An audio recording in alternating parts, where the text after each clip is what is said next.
अध्याय 15 पेड़ की बात। मिट्टी के नीचे बहुत दिनों तक बीज पड़े रहे। महीना दर महीना इसी तरह बीत गया। सर्दियों के बाद वसंत आया। उसके बाद वर्षा की शुरुआत में 2-1 दिन पानी बरसा। अब और छिपे रहने की जरूरत नहीं थी। मानो बाहर से कोई शिशु को पुकार रहा हो, और मत सोए रहो, ऊपर उठ आओ, सूरज की रोशनी देखो। आहिस्ता आहिस्ता बीज का ढक्कन दरक गया। 2 सुकोमल पत्तियों के बीच से अंकुर बाहर निकला। अंकुर का एक अंश नीचे माटी में मजबूती से गड़ गया और दूसरा अंश माटी भेदकर ऊपर की ओर उठा। क्या तुमने अंकुर को उठते देखा है? जैसे कोई शिशु अपना नन्हा सा सिर उठाकर आश्चर्य से नई दुनिया को देख रहा हो। गाछ का अंकुर निकलने पर जो अंश माटी के भीतर प्रवेश करता है उसका नाम जड़ है। जो अंश ऊपर की ओर बढ़ता है उसे तना कहते हैं। सभी गाछ बिरछ में जड़ व तना 2 भाग मिलेंगे। यह एक आश्चर्य की बात है कि गाछ बिरछ को जिस तरह भी रखो, जड़ नीचे की ओर ही जाएगी और तना ऊपर की ओर उठेगा। एक गमले में पौधा था। परिद्वाण करने के लिए कुछ दिन गमले को औंधा लटकाए रखा। पौधे का सिर नीचे की ओर लटका रहा और जड़ ऊपर की ओर रही। 2 दिन बाद क्या देखता हूँ कि जैसे पौधे को भी सब भेद मालूम हो गया हो।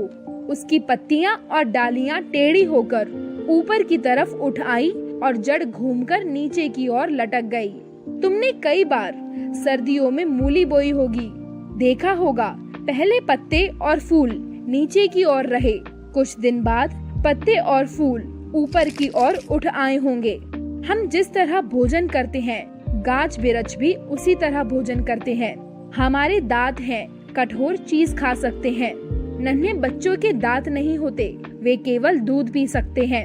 गाछ बिरछ के भी दांत नहीं होते, इसलिए वे केवल तरल पदार्थ या वायु से भोजन ग्रहण करते हैं। गाछ बिरछ जड़ के द्वारा माटी से रसपान करते हैं।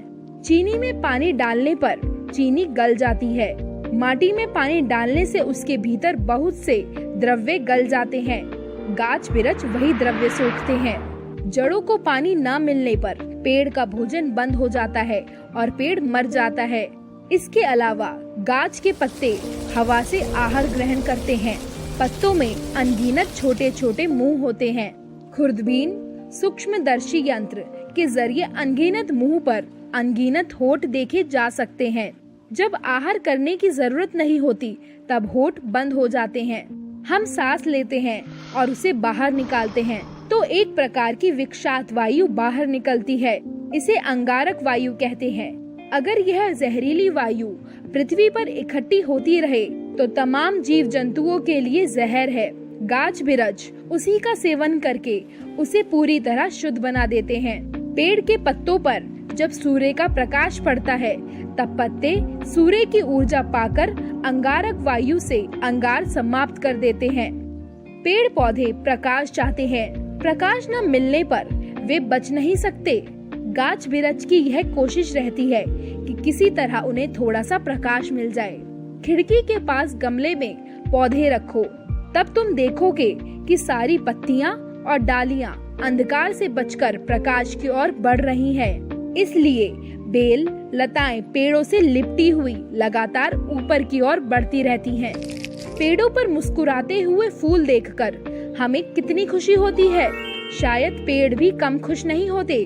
खुशी के मौके पर हम अपने परिजनों को निमंत्रित करते हैं। उसी प्रकार फूलों की बहार छाने पर गाछ बिरछ भी अपने बंधु बांधवों को बुलाते हैं।